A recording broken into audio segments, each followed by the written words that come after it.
नमस्कार। मेरा नाम सुमित कृष्ण है और भगवत गीता को सरलता से सिखाने के लिए मैंने इस YouTube चैनल को बनाया है। यहाँ पे हम प्रतिदिन भगवत गीता के एक श्लोक पर चर्चा किया करेंगे। मुझे बहुत सारे लोग मिलते हैं और वो पूछते हैं कि हम कौन सी भगवत गीता का अध्ययन करें, क्योंकि भगवत गीता पर अनेक टीकाएं लिखी गई हैं और अनेक विद्वानों ने अपनी अपनी टीका को अपनी अपनी ढंग से भगवत गीता के श्लोकों की व्याख्या की है। बहुत सारे लोग उन टीकाओं को पढ़ के थोड़ा सा कंफ्यूज हो जाते हैं। उनको ये समझ नहीं आता कि क्या भगवत गीता में लिखा हुआ है और क्या नहीं लिखा हुआ, क्योंकि जिन्होंने पूरी तरह से भगवत गीता का अध्ययन नहीं किया उनके लिए ये समस्या आना स्वाभाविक भी है। अब बहुत सारे व्याख्याकार जब भगवत गीता पे व्याख्या करते हैं तो उस श्लोक को समझाने के लिए उन्होंने बीच में कोई कहानी भी लिखी होती है या अनेक उन्होंने बातें वहां पे लिखी होती हैं। लोग उन बातों को पढ़ते हैं और फिर कहीं ना कहीं उनके मन में ये धारणा भी बन जाती है कि ये भगवत गीता में लिखा हुआ है, जबकि ऐसा नहीं है। तो सबसे पहले मेरी प्रार्थना कि जिन्होंने अभी तक भगवत गीता का अध्ययन नहीं किया और अभी भगवत गीता का अध्ययन करना चाहते हैं तो वो केवल भगवत गीता की मूल प्रति ही खरीदें। ये भगवत गीता की प्रति है गीता प्रेस गोरखपुर की। ये शायद 10-15 रुपए की आती होगी और ये पूरी कंप्लीट भगवत गीता है। इसमें ये आप देख सकते हैं, इसमें पूरे भगवत गीता के 700 श्लोक और उनके अर्थ दिए गए हैं। यदि आप भगवत गीता को शुरू से पढ़ना चाहते हैं और नए हैं, अभी तक आपने अध्ययन नहीं किया, ठीक से जानना चाहते हैं, तो आपको यही भगवत गीता की प्रति खरीदनी चाहिए। और ऑनलाइन भी भगवत गीता के श्लोक आपको उपलब्ध हो जाएंगे। मैं सबसे पहले आपको यह बताना चाहता हूं कि जिन्होंने महाभारत का अध्ययन नहीं किया या जो इस विषय में नहीं जानते, तो उनके लिए बता दूं कि भगवत गीता महाभारत का ही एक भाग है। महाभारत के 18 पर्व हैं और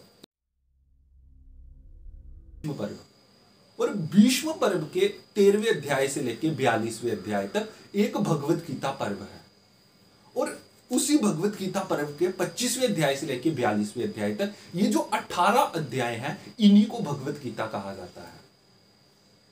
जब वेद व्यास जी हस्तिनापुर आए थे, उन्होंने धृतराष्ट्र को कहा था कि यदि तुम युद्ध देखना चाहते हो तो मैं तुम्हें दिव्य दृष्टि देता हूं। लेकिन धृतराष्ट्र ने कहा कि यदि मैं सारी उम्र अंधा बना रहा तो अब अंतिम समय में अपने कुल का संहार होते नहीं देख सकता।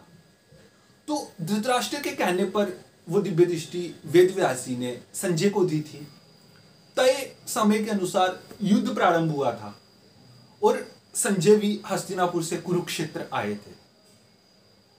10 दिन तक संजय कुरुक्षेत्र में ही रहे थे और 10वें दिन जब भीष्म पितामह वानों के द्वारा गिरा दिए गए थे, तब संजय कुरुक्षेत्र से हस्तिनापुर आए।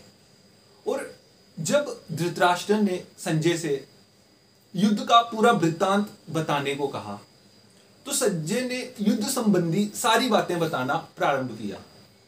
उसी भीष्म पर्व के 25वें अध्याय के प्रथम श्लोक में धृतराष्ट्र संजय से पूछते हैं कि वहां धर्म क्षेत्र कुरुक्षेत्र में युद्ध की इच्छा से एकत्रित हुए मेरे और पांडवों के पुत्रों ने क्या किया। तो यहीं से भगवत गीता प्रारंभ हो जाती है।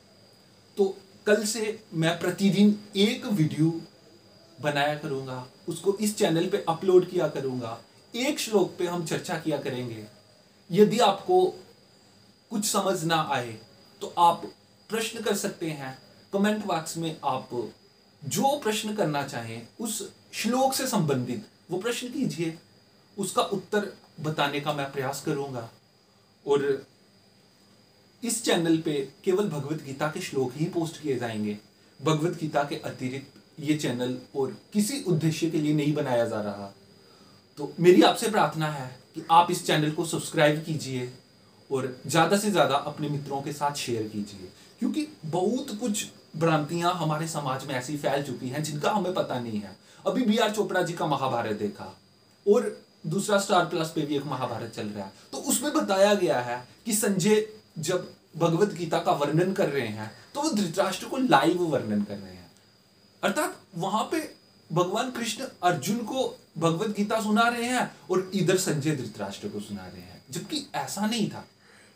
भगवत गीता भगवान श्री कृष्ण ने अर्जुन को युद्ध प्रारंभ होने से पहले सुनाई थी, और जो संजय ने धृतराष्ट्र को सुनाई वो युद्ध के 10 दिन के बाद सुनाई है, क्योंकि 10 दिन तक तो संजय कुरुक्षेत्र में ही रहे थे। तो इस तरह की अनेक भ्रांतियां आपको इस चैनल से पता चल जाएंगी, हट जाएंगी, मिट जाएंगी आपकी भ्रांतियां। तो मेरा विश्वास है कि आप इस चैनल को सब्सक्राइब करेंगे और भगवत गीता को सीखने का प्रयास अवश्य करेंगे। धन्यवाद।